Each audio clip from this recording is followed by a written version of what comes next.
रूस के रॉकेट हमले में यूक्रेन के तीसरे सबसे बड़े शहर ओडेसा के हवाई अड्डे का रनवे और काला सागर का एक महत्वपूर्ण बंदरगाह क्षतिग्रस्त हो गया है। यूक्रेन की सेना ने शनिवार को यह जानकारी दी। टेलीग्राम पर एक पोस्ट में यूक्रेन के ऑपरेशनल कमांड साउथ ने बताया कि रॉकेट हमले के बाद ओडेसा रनवे उपयोग के लायक नहीं रह गया है। यूक्रेन की समाचार समिति UNIAN ने सूत्रों के हवाले से बताया कि स्थानीय प्रशासन ने लोगों से सुरक्षित जगहों पर शरण लेने को कहा है। ओडेसा में विस्फोट की कई आवाज सुनी गई हैं। ओडेसा के क्षेत्रीय गवर्नर ने कहा है कि रॉकेट रूस के कब्जे वाले क्रीमिया से दागे गए थे। उन्होंने कहा कि किसी के हताहत होने की सूचना फिलहाल नहीं है। रूस और यूक्रेन की जंग के बीच अमेरिका के साथ साथ यूरोपीय देश भी खुलकर यूक्रेन की मदद के लिए आगे आ रहे हैं। नॉर्वे ने यूक्रेन को mistral anti aircraft missile system दिया है। वहीं डेनमार्क भी बड़ी तादाद में यूक्रेन को हथियार देने की योजना बना रहा है। डेनमार्क के मीडिया समूह OLFI की रिपोर्ट के मुताबिक डेनमार्क यूक्रेन को दर्जनों बख्तरबंद गाड़ियां और मोर्टार देने जा रहा है। रूस यूक्रेन युद्ध के बीच ये कंफर्म हो चुका है कि इस साल भी 9 मई को रूस में विक्ट्री डे परेड निकलेगी। माना जा रहा था कि यूक्रेन से जारी युद्ध के बीच रूस शायद ऐसा ना करे। रूस में फिलहाल 9 मई को विक्ट्री डे की परेड निकाली जाएगी। रूस से विक्ट्री डे परेड के रिहर्सल की पहली झलक सामने आई है।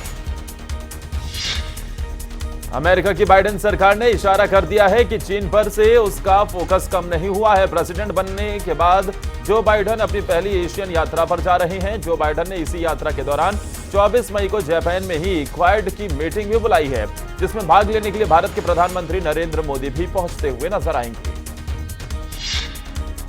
रूस और यूक्रेन की इस जंग में यूक्रेन जहां बुरी तरह से प्रभावित हुआ है, तो वहीं यूक्रेन को अमेरिका और यूरोप के कई देशों से मदद मिल रही है। अब यूक्रेन को नॉर्वे से एंटी एयरक्राफ्ट मिसाइल सिस्टम मिला, तो वहीं डेनमार्क ने भी यूक्रेन को हथियार भेजने का ऐलान किया है। हाल में अमेरिका ने दुनिया पर दबाव बनाया था कि आक्रमणकारी रूस से तेल ना खरीदा जाए और भारत की रूस से तेल खरीदने पर आलोचना भी खूब हुई थी। लेकिन अब एक रिपोर्ट में खुलासा हुआ है कि हाल फिलहाल में अमेरिका ने भी रूस से सस्ता तेल खरीदा है। रिपोर्ट के अनुसार जितना तेल भारत ने खरीदा है, उससे भी ज्यादा तेल अमेरिका ने खरीदा है। अमेरिका और रूस एक दूसरे के धुर विरोधी रहे और रूस यूक्रेन युद्ध में अमेरिका ने खुलकर यूक्रेन का साथ दिया है। लेकिन अब रूस ने चेतावनी दी है कि अमेरिका और पश्चिमी देशों के हथियार देने से यूक्रेन की स्थिति और बिगड़ेगी। अब माना जा रहा है कि रूस यूक्रेन पर हमले और तेज करेगा।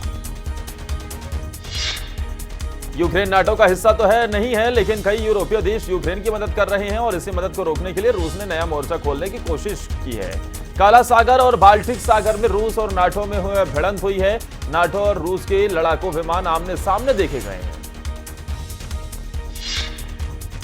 पाकिस्तान की राजनीति में मचा बवाल अभी थमने का नाम नहीं ले रहा है। इमरान सरकार के गिरने के बाद पाकिस्तान के पूर्व PM इमरान खान ने ऐलान किया है कि वो नवनियुक्त शहबाज शरीफ सरकार के खिलाफ मई की आखिरी हफ्ते में इस्लामाबाद की ओर सरकार विरोधी लंबा मार्च शुरू करेंगे। इमरान ने शरीफ सरकार पर भ्रष्टाचार का आरोप लगाते हुए कहा कि हम पीछे नहीं हटेंगे। नवनियुक्त सरकार के खिलाफ तेवर तल्ख करते हुए इमरान ने बड़ी रैलियों की घोषणा की है। इमरान ने मुख्य न्यायाधीश उमर अता बंदियाल और राष्ट्रपति आरिफ अलवी को पत्र लिखकर पूछा है कि उनके खिलाफ हुई विदेशी साजिश जिसमें अमेरिका शामिल था, उसकी जांच में कितनी प्रगति हुई है।